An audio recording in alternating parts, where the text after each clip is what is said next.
Friction is necessary for refinement. Now, I'm going to take you back to GCSE times.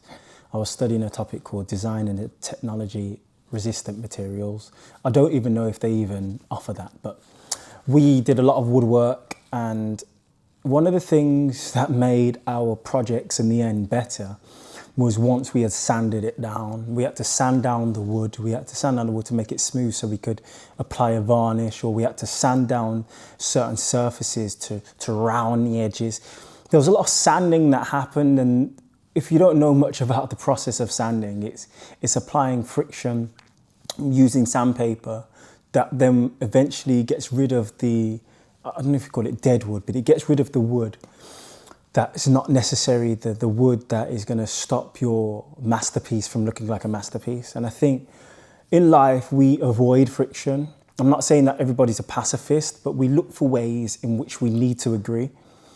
I think this might be more geared towards leaders and teachers and educators, but anyone can listen into this. I'm going to try and put it in two ways. You can't go into every space and every room trying to agree. I've done a video on unity and agreement because I don't think we can necessarily agree on everything. Sometimes I think it's necessary for somebody to come into a space, to come into a room and offer up a different picture that causes a bit of friction, because then we get a better result. And then on the flip side of that as well, you've got the fact that if we don't have anybody offering anything different, then how can we believe that that room is being as innovative as possible?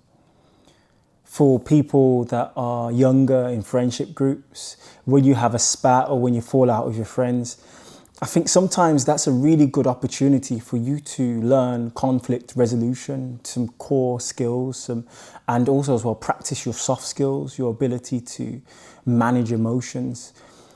There's a lot of benefit to friction.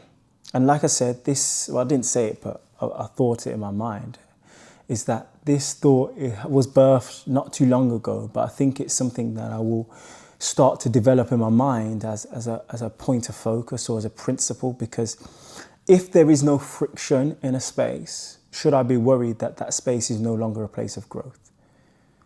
You could say, well, what if there's too much friction? What if there's a lot of fighting? There's a lot of things there. I think the point will be missed if we're going to the extreme of friction.